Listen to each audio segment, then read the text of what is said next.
Servus! De mult nu ne-am mai auzit în acest mod, nu? Noroc cu cei de la The Inner, alături de care vă propunem acest episod special din podcastul Jocurile Minții.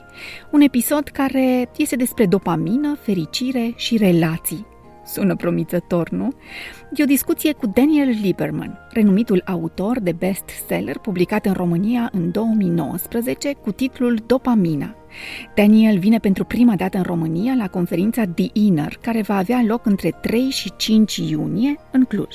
Este psihiatru, profesor universitar și vicepreședinte al grupului de cercetare clinică al Departamentului de Psihiatrie și Științe Comportamentale de la George Washington University. Premiat pentru cercetare și autor a 10 de rapoarte despre știința comportamentală, Daniel oferă consiliere pe probleme de psihiatrie, Departamentului de Sănătate și Servicii Publice și Biroului pentru Politici legate de consumul de droguri și alcool ale Statelor Unite ale Americii. Haideți să ascultați discuția pe care am avut-o împreună. So, everything okay for you? Are you ready? Everything is good. Yes. Thank you very much again for accepting this interview, and we're so happy to have you in Romania. I think in a few weeks to meet you and to hear you again, and of course to discuss more about your studies and about dopamine, because not about the processes, because we can read about the processes in your book, but as I am a relational therapist, of course I'm very interested in the impact of dopamine when it comes to relationships. And I was also thinking about the impact of dopamine when it comes to what studies say about happiness and about well-being. And I was thinking, reading in your book about the fact that I also read Martin Seligman's studies that says, Martin Seligman says that, of course, one of the main things when it comes to happiness, for example, is to think on the long run, and to have this ability to think about your future, but not your future, but on the long run. So what do you think about it? What's the impact of dopamine when it comes to this definition of happiness, for example? Yeah, that's an incredibly complicated question. And, I think it speaks not only to biology, it also speaks to philosophy. But let me just start out by saying I just saw a study come out yesterday, or earlier this week possibly, that gave the results of the longest study ever done on happiness. They followed people out for years and years and years. And the main question is, what is it that has the biggest effect on happiness? Now, if you had asked me to guess, I would have said genetics, that some people are just born with good genes and they are happy. And I would have been wrong. And I think you'll be very happy to hear what the right answer is. It's relationships. The quality of a person's relationships has the biggest effect on their happiness. And maybe that shouldn't be so surprising. The human race evolved to have relationships. Human beings have very large brains, and that's a mixed blessing. As a result of our large brains, female humans are more likely to die in childhood than other species. And so the question is, what's the payoff?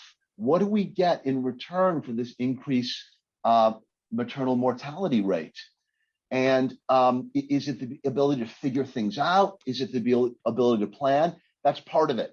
But the main thing is the ability to have social relationships with large groups of people. If you look at the evolution of the brain in different human species, most all are extinct except us, you see that as the brain gets bigger, the average society goes up and up. And Homo sapiens, we can manage a group of about 200. Wow. Beyond 200, we no longer feel personal connections. Mm-hmm. So in some ways, that's really the maximum size. So it's about the concept of belonging, because the brain has this need to belong, to feel protected actually in a community and in safe relationship. Yeah, that's right. And having this feeling of belonging is a biological need. And if we don't have it, we can actually die. Among older people, being socially isolated carries the same risk of an early death as smoking half a pack of cigarettes per day. Yeah, so, you see older people who are living in their home all by themselves, and they don't want to go to the retirement home, right? And we can understand that, but if you can get them to go, they look 10 years younger. Yes. Because all of a sudden they're getting this social stimulation that is a biological need for their brain. And we also have John Gottman's studies. They say that we actually can live 8 years longer if we are in safe relationships and in healthy relationships. So, yeah. Yeah. And no, go please. ahead. I can just say from personal experience, I have found, I'm sort of an introverted person. And so relationships are a little bit more challenging for me than, working with ideas, which comes very naturally to me. But I do find that still, even though that's not my natural orientation, I am happiest when I'm interacting with friends and family. Mm-hmm. And maybe we can also discuss about what you said right now about the genetics, the biological part, nature versus nurture. Actually, in psychology, we like to talk about this concept. And I was thinking about this fact when you said in the book that when it comes to dopamine, people that have high level of dopamine, for example, they have high levels of dopamine because they are born with those levels. But I was also thinking about the possibility that the high levels of dopamine in adulthood, for example, if those levels might be impacted by maybe their childhood experiences, about different experiences that they had maybe. Of course, I'm thinking about traumatic experiences, but is this possible that the levels of dopamine in adulthood might be also influenced not only by genetics, but also by the context, the way they lived, the experiences that they had? Yeah. As you point out, genetics is not destiny.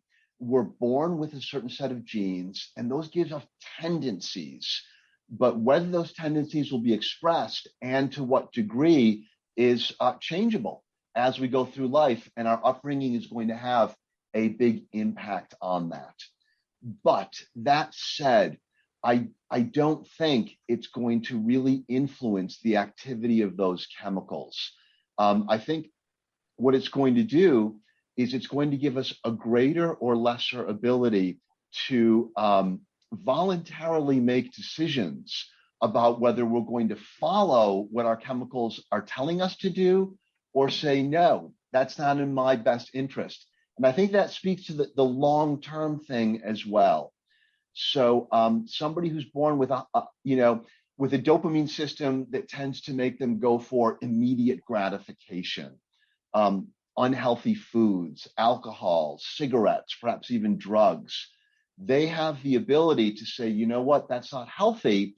And if they had a good relationship with their caretakers growing up, they will have a stronger ability to determine it. So I don't think it's going to change the biology necessarily, but I think it's going to change the way people are able to interact with their biology. Yeah, so what you're saying is the fact that we are born with this, but if we have safe relationships with people when we grow up, then we can develop this ability to choose. Yes. We are adults. I know yes, about myself that I am maybe a high dopaminergic person, and I'm thinking about this, I'm aware about this, and I choose. And what I choose is counterintuitive, actually.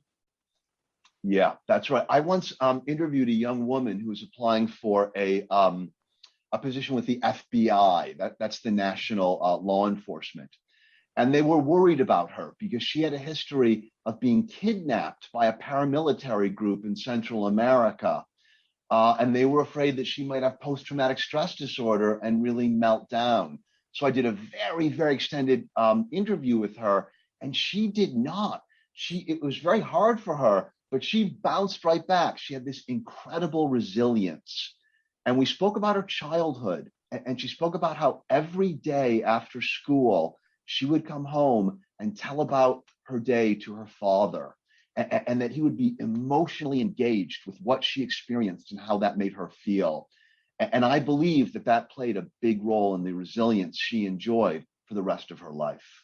And now thinking about the parents that listen to us right now, if they think that they have maybe a dopaminergic child, one solution for this is to create these safe relationships and to talk about what's happening into themselves. And now I'm thinking also about this body awareness when it comes to these people, because I'm imagining that someone that has high levels of dopamine, they really feel things in themselves in a higher level than maybe someone that doesn't have so high dopaminergic. Yeah, you've been trying to pull me back to dopamine, and I've been avoiding it. And I will tell you why. Dopamine does not promote relationships. It does the opposite, actually. People who are more dopaminergic have a harder time. And I'll tell you why. We think about dopamine as being the molecule of pleasure. And that's not quite right. Dopamine is really the molecule about the future. It's about maximizing future resources. Some dopamine circuits in the brain are about the immediate future, and it's about desire. Some dopamine circuits are about the long-term future, and that's about planning. But in my opinion, the single most important thing in a relationship is the ability to listen to the other person. And when you're listening, you have to be in the present moment. And dopamine's going to take you out of it. Dopamine's always asking, what's next? What's next? So when my wife or my child is talking to me and I'm thinking about, I really need to get to work on that report I was supposed to write, there's no relationship there. And so dopamine is a wonderful molecule. It helps us in so many ways, but it is not helpful in relationships. Mm-hmm. And maybe we can think about this listening process, because me being a relational therapist, of course, the main thing that I do when I work with couples is to help them listen to each other and to understand the story behind the story. And when we're thinking about this process, can you tell us what's happening inside our brains when we are able to listen? And of course, it is so many things in our life. This is a learning process. I have to do what I do when I learn, just trial and error, and to be present in that process and accept the fact that I'm not able to do it so many times. But what's happening inside our brains? Yeah, so I think the first thing is to acknowledge how difficult it is to listen to somebody with your full attention. I tell my patients, see if you can listen with your full attention for 5 minutes. And most of them cannot. After about 20 seconds, their mind starts to wander. And maybe they think about what they're going to say next, or they think about something completely irrelevant. So I think it's important that people don't get discouraged when they find it extremely difficult to listen, and that they don't think something is wrong with them. As a mental health professional, that as we went through training, one of the hardest things we had to do was learn how to listen for 50 minutes straight. And boy, is that hard. And it's still hard. I have to watch and make sure my mind doesn't wander when I'm in therapy with patients. So it's hard. All right, what's going on in the brain? It's fascinating. I think that one of the most common forms of communication among couples is storytelling. Let me tell you what happened to me today. I was in line to get a cup of coffee and I saw the beautiful dog. We like to tell about what happened. When one human being listens to another telling stories, you get what's called neural entrainment. And that is that the circuits in the listener's brain mimic the circuits in the teller's brain. So if the storyteller is saying, oh, and then I ran across the street, the circuits in the listener's brain that are responsible for moving the muscles in the legs to run become activated. And that's why if somebody once told you a story, oh my gosh, I slipped and I twisted my knee, it hurts. It hurts to hear somebody say that. And that's because it stimulates the pain circuits in the brain. So you have two people with experiencing the same brain circuits, and that can really lead to intimacy.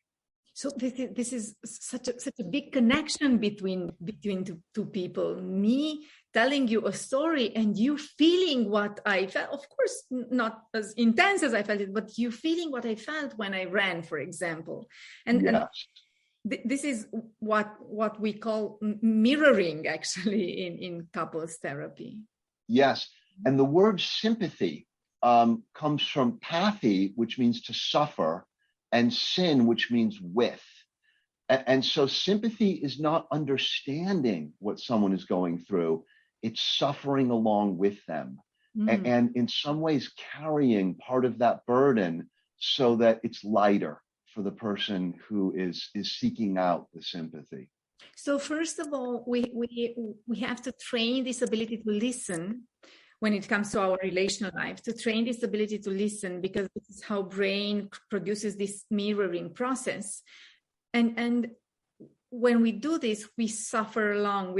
I'm with you when you suffer. But don't we also have to understand actually what's happening? For example, if I don't agree with you, I can understand what you're saying, but in the same time, I don't have to agree with what you're saying. So isn't it also about understanding? I think it is. Yeah. There's both an intellectual component and an emotional component. And they're both important, but I would say the emotional component is more important. And if you think about it, have you ever been talking about a problem to a loved one and the loved one says, oh, this is what you should do? And you say, no, I'm not asking you to solve my problem. I just want you to hear it. So actually the brain constantly wants to problem solve, right? Yeah, that's right. That's right. We want to fix it. The dopaminergic brain constantly wants to problem solve. But they're not asking for dopamine. They're asking for oxytocin. Just be with me. Be by my side. Yes, this is my sister. My sister, when she had her second child, there were some complications at the birth. And I flew out to be with her. And my recollection of our conversation is I didn't say one word. And she said that my being there was more helpful than she could possibly describe. And so I think that's what it's about. It's just being present with another person when they're in need. Because the brain processes this presence by using its senses. I don't have to say so many things, but being present means that I can smell, that's why this is how the brain processes this presence. Yes, that's right. You know, as I said, dopamine puts us in the future, what I want, what's not good enough, what I'm going to plan. The opposite, other chemicals in the brain put us in the present moment. And senses, hearing, seeing, touching, tasting, smelling, and emotions, those are present-oriented things. And as you and I know, it adds so much richness to life. But people who are used to living in a dopaminergic mindset sometimes find that uncomfortable. They may feel it's kind of touchy-feely, and they don't like being in the present moment, and so they flee to the dopamine imagination. It's a wonderful thing to cultivate, but again, it's not easy. And it's important to acknowledge the difficulty. And what I'm also thinking, listening to you, is that actually when we think about well-being or being healthy, emotionally speaking, is we think about this pendulum. I think I call it right, this pendulum between the future and the present, and not to get stuck nor into the future and nor into the present. Is this what, yes. what I'm? Mm-hmm. I think so. I think that we in our Western culture need to seek balance between the two. We see people who are unbalanced on the side of dopamine, and maybe they're workaholics. They're always working for a better future, and they can never enjoy what it is they work so hard for. Or, they can look like other things too. They could be maybe creative types, right? Who they stay in their office and they never come out because they're writing or they're painting, and it's always about creating something new. That's also unbalanced. Unbalanced on the other side is different. I might think about the Buddhist monks who they never think about a better future. They're always focused in the present moment. And I would be reluctant to criticize that, but I don't think that's going to work in a Western culture. Nevertheless, studies have shown that they are the happiest people in the world. Yes, but they don't have stimulation. So actually, no, they don't. I wouldn't like it. It wouldn't be for me. I prefer a life of balance. And then we also can think about the fact that, as I understand, we have this constant process of wanting to develop, to have more, to create. And when you are a Buddhist monk, and you constantly live in your present moment, and that's perfect, and you're happy, and what you said, where is the developing part of the brain, the one that wants to evolve? Yeah. The one that what's happening with that side? That's a wonderful question, because I think that's where we start to get into philosophy. So we've been talking about happiness up until now. And I think that if I were to say the goal of life is to be happy, maybe not a lot of people would disagree with me, but I'm not sure that's right, because you raise the issue of personal development. And I think that might also be the goal of life. But the problem is that being happy and being successful does not lead to growth. It's failure and suffering that lead to growth. And so I don't know if I would want to be happy all the time, because I would not want to sacrifice growth. Mm-hmm. Are you familiar with the construct of self-transcendence? Yes. It's a form of personality, and it's characterized by less of a focus on oneself and more of a focus outward, wanting to do good things for other people rather than oneself.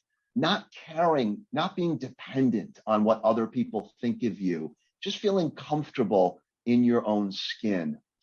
And there have been studies that look at what promotes self-transcendence. And it's terrible things like surviving the bout with cancer, getting fired from your job and bouncing back. These are the, losing a loved one that you were so dependent upon, getting dumped.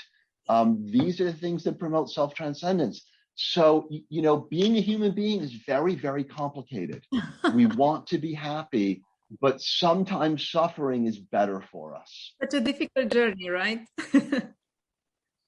Very difficult journey, yes. And I was also thinking, listening to you, and talking about happiness and the impact of relationships, you said at the beginning of our meeting, and now we discussed about this development, self-development, and the fact that we have to accept that develop. We have to go through crisis, actually, but maybe the acceptance of the fact that this is how life goes might help us.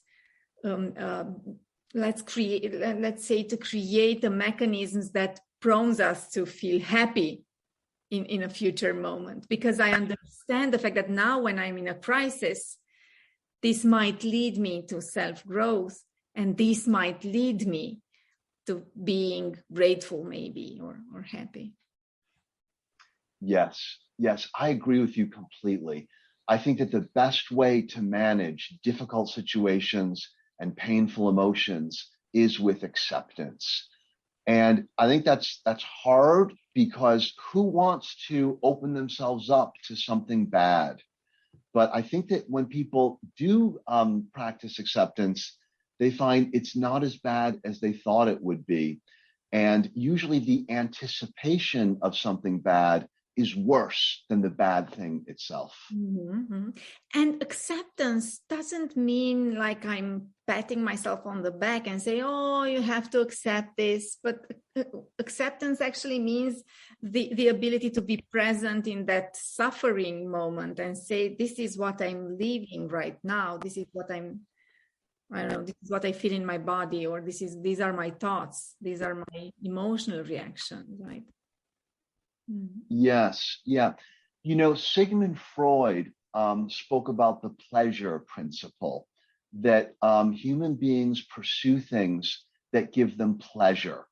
And an immature approach to life is thinking that we should always be experiencing pleasure and happiness.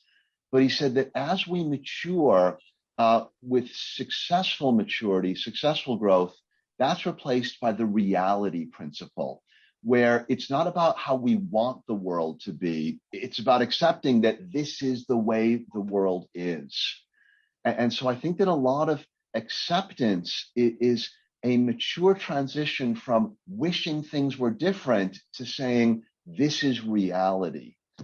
The thing about the future is that we can change the future. I can make the next hour different from this hour, but the present moment cannot be changed by one tiny bit.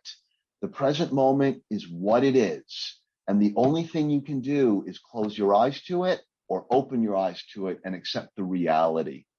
So I think that acceptance is just a form of being realistic and being mature. Mm-hmm. And I have one last question. And because we discussed about happiness and relationships, and as we said, self-growth, another thing that I read when it comes to happiness is the fact that people that declare themselves as being happy are people that don't care about their inherited.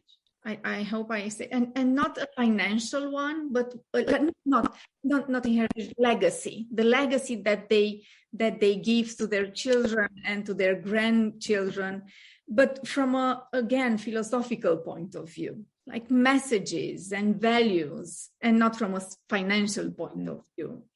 What do you think about this concept of, they call it generativity, I think, in the studies that I read. Yes, that's right. It's one thing to say, I accept the fact that I need to face challenges and overcome them to grow. I think it's more difficult to do that with your children. I think that we tend to be more protective of our children than we are of ourselves. So we want to make a perfect world for them. We want to make their lives easier than we had it. And we want to leave them a financial legacy, perhaps. But if we reach a certain level of maturity and insight, maybe we're able to take a deep breath and say, I'm going to let my children have an opportunity for growth, just like I did. I'm going to let them struggle with the world. I'm going to try to pass on to them my values, maybe my spirituality, what upholds me. But I'm going to let them have their own struggle. And when we see the offspring of the children of very, very wealthy people, they often don't do great in life. They often come across as a little bit spoiled, a little bit immature. And they don't do such a great job of taking care of others. And so it's difficult to allow your children to suffer, but I think it's necessary. Well, this is a very good lesson for us all if we have children or if we want to have children. Let them have the experience of suffering. Yes, very, very difficult. Dr. Lieberman, thank you very much for this meeting and for this interview. And we're so eager to meet you and to see you at the Inner in I think 4th of June or 3rd of I June. am so looking forward to it. Thank you very much and hope to see you soon. Bye. Thank you so much. Bye-bye. Bye-bye. Hei, cum a fost? Ne-am dorit tare mult să avem un mic teasing al întâlnirii cu Daniel de la The Inner și vă așteptăm acolo, la conferință, pentru a-l cunoaște. Nu uitați, între 3 și 5 iunie. Eu vă aștept acolo pentru a discuta impresii despre speech-uri, pentru debate-uri la pauza de cafea și pentru a transmite pe paginile mele informații din interiorul evenimentului. Doar suntem la The Inner, nu?